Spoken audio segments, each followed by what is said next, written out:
So you're not very good at magic and you want to change that. Cool. If you've ever watched any video on how to get better at magic, you probably already know that you've made the first step towards making that a reality. Just like in anything, the beginning of progress is the admittance that progress can be made. If you think you're at the top of the game in anything, then there's nowhere else to go. If you think that you're the best chef, then what new recipes do you have to learn? If you think that you're the greatest gymnast in the world and there's nothing else, no new tricks, no new strength to acquire, then why bother training anymore? But if you're watching this video or you've watched anything or read any articles on how to get better, then you have already, whether you've realized it or not, made the conscious decision that getting better is something possible. And that admittance, or what you're admitting to yourself rather, is that you aren't as good as you believe that you could be. Okay, cool. Now, if you have read articles or you've watched some videos, you've probably seen things like humility is huge, and find a mentor, and pay attention to what the really good players do. That's all good advice, but it's not super practical. That's like saying if you want to become a really good, I don't know, artist, pay attention to what other artists do. Okay, but what precisely are you supposed to be paying attention to? How they hold the brush? What time they wake up? How many times they brush their teeth in a day? Which paints they use? Let me give you a real life example of what I'm talking about.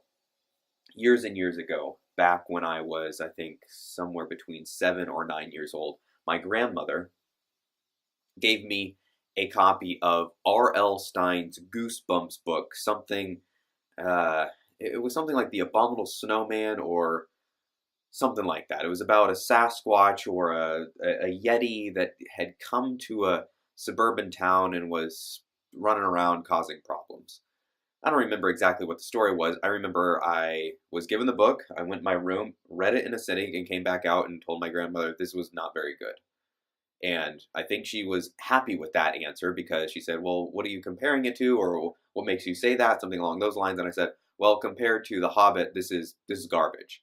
And it's not exactly what I said, but that was the point of my reasoning there, that R.L. Stine and Tolkien are about as different when it comes to authors as some sort of fan fiction writer and Shakespeare. I mean, one is at the top of his game when he wrote the Hobbit and the Lord of the Rings stuff. I mean, it's absolutely fantastic writing. And R.L. Stine should be lucky to make 10 cents per book, and he should be lucky to sell more than 5 of them. I don't understand the appeal to those books, except the whole whatever. I don't want to talk about this too much. My point is that I saw that there was a difference in tiers of writing. There's really good and there's not very good. And this is true for all things. Fast forward a few years later, and my mother, who I was homeschooled, I'm not homeschooled now, but I was homeschooled. My mother assigned me the task of writing a story. That was all. That she didn't say what it had to be about. And that was so broad, and she had never assigned a task like that before. I didn't know where to begin. I didn't know what to do. I didn't know how to do that. You might, watching this video, think, well, you're just a dumb kid, and maybe I was just a dumb kid. But I didn't know how to do that. So I found a story that was in the opening pages of the Tenchu strategy guide. Tenchu was a series of ninja stealth action games, kind of like Metal Gear Solid, but set in feudal Japan. And on the opening page, first or second page, there was just an intro story about ninjas and some of the characters in the game. And so I 50% plagiarized that story. I kind of looked over, okay, that's how the story works, and then I wrote some of that down, and then I inserted some of my own thoughts and some of my own action there, and then I went back to the story, okay, this is how you do that, and then I wrote some more, and then I went back and forth between what I was reading. I mean, it was straight up plagiarism, half of it, but the other half was mine. I showed it to my mom, and she was like, wow, this is really good. I didn't tell her, well, half of it's stolen. Fast forward some years later, and I'm writing on a regular basis. But not, like, I haven't really gotten it. I haven't really found my groove. That would take many, many, many more years. And so during those initial stages of me writing, I looked at, I've probably read dozens of blog posts about what the greats have done, what kind of books that they've read, what paper that they've used, what pen did they use. Did people in the last, say, 20, 40, or not 40, but say the last 20-ish years, do they use laptops? Do they use Macs or PCs? What did they use? A black MacBook Pro? How much RAM did it have? Did they use Pages or did they use Word on their Mac? Did they use an IBM PC? A Dell? Which one did they use? How long did they type for? What time did they wake up? I was trying to find what made Neil Gaiman. What makes Stephen King Stephen King? What makes Frank Herbert Frank Herbert? What makes these fantastic writers in their own rights what they are?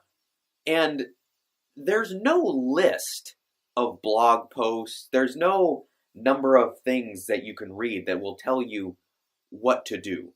It doesn't matter that Hemingway used a typewriter. It doesn't matter that Elmer Leonard would write on legal pads with an actual pen, long form, write the whole story out, and then put that into a typewriter, and then put that into a computer. As far as I know, that's how it worked. Maybe somebody else put it into a computer. Whatever. You have to find your own way. And so, I have found my own way by going and bumbling through and doing all those other things that I had to do. I had to do all that to find where I'm at right now. So, bringing this back to magic, what have I learned that I can impart to you that isn't just play better, pay attention to what you're doing? I'm going to assume you're doing that already, asking yourself as you play how you could play this better.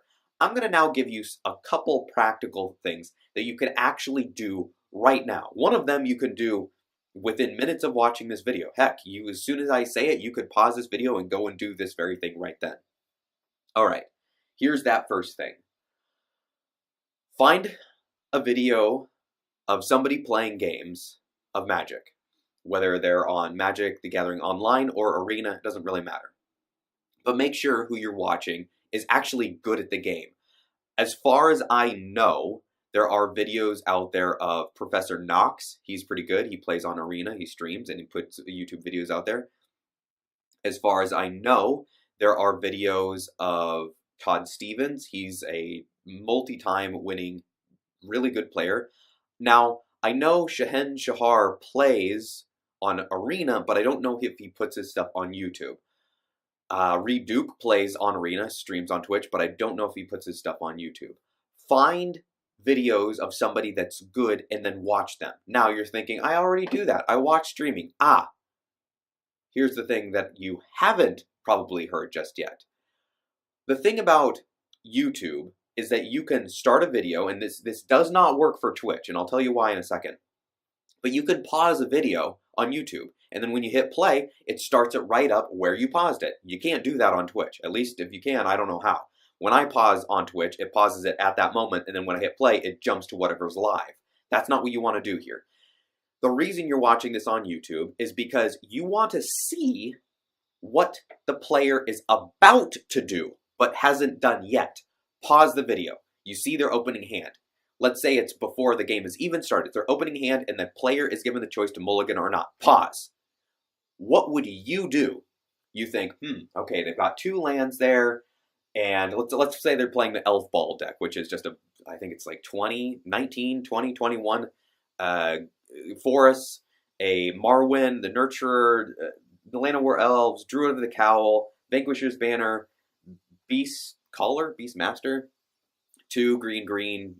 Whenever you play a creature at all, you Pelt Collector, you draw cards from the Beast guy. So it's just play elves, get more elves, play elves, more elves. That's why it's called Elf Ball. It just snowballs out of control, and then you just attack with this monster elf army, clan colors. I mean, one Cleansing Nova, and it's kind of game over. But whatever, it can rebuild pretty quick. So let's say you're watching Elf Ball deck. You see they've got Forest, Llanowar Elf, Druid of the Cowl, Marwyn, Vanquisher's Banner, and the Beast Caller guy. Beast Caller, Beast Master, Beast Whisperer, whatever. I'm not sure what he's called. And you're thinking, I'm definitely going to keep that. I would definitely keep that. Unpause the video. And you hear the streamer go, wow, this is an amazing hand. I'm absolutely going to keep this. Okay, cool. The opponent keeps, the opponent is playing first. They play a 4, or they play a mountain, and then they drop a Fanatical Firebrand on or the Gitsu Lava Runner. They're playing, it looks like they're playing mono red. Turn passes to whoever's playing. Let's say it's Reduke.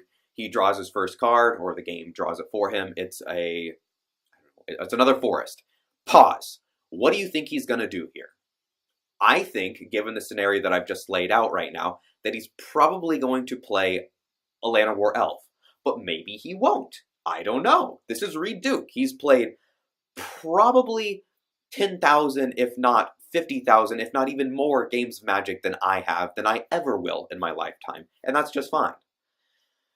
That's why I'd pay attention to what he's doing.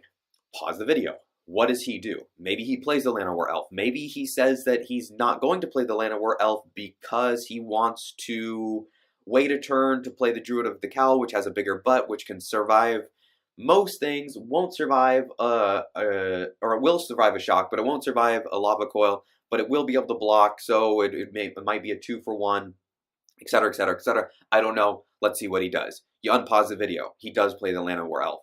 Nice thing about Reduke specifically is he explains what he's doing in great detail. He goes through his entire thought process. Okay, that's suggestion number 1. Watch videos on YouTube, pause, think about what you're going to do. Say it out loud. I cannot emphasize this enough. Say it out loud. Do not just sit there and go,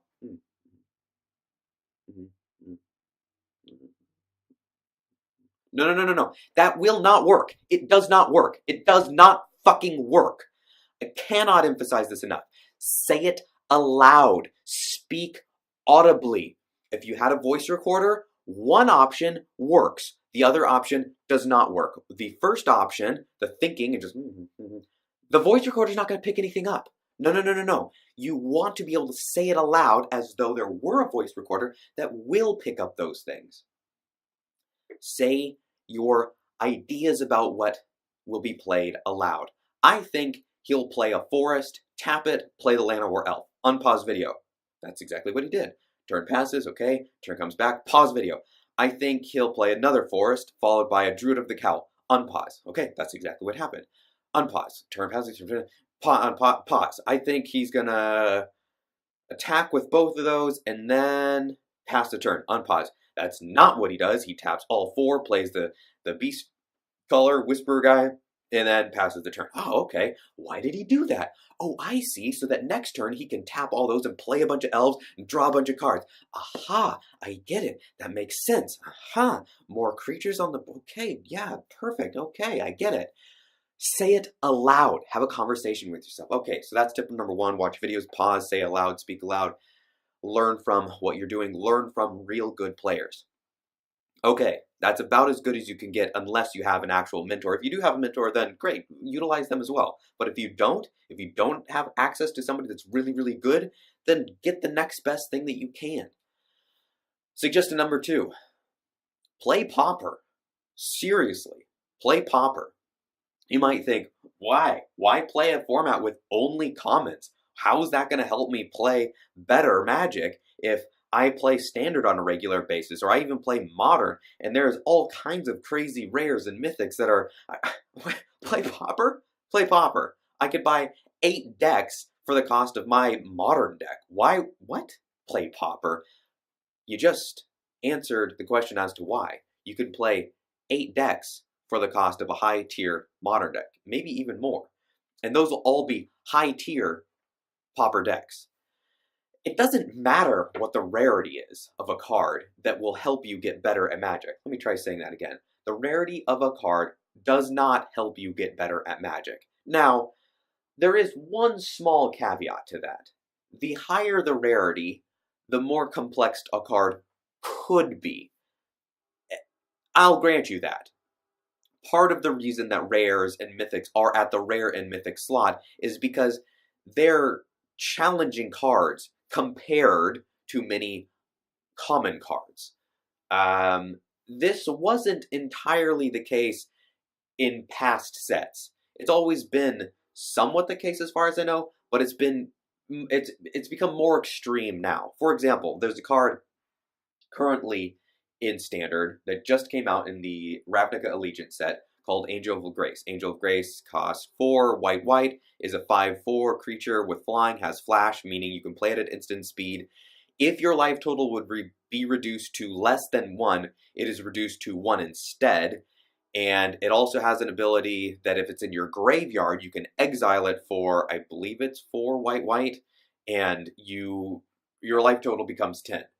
You would never, ever see that printed on a common these days.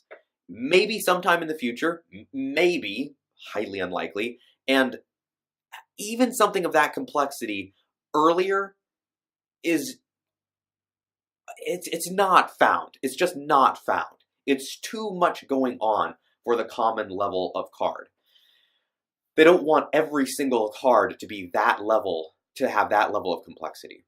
So play Pauper. The cards are more simple, but the variations of decks are huge. It's sometimes referred to as Legacy Light or Vintage Light. I forget which. I think it's Legacy Light.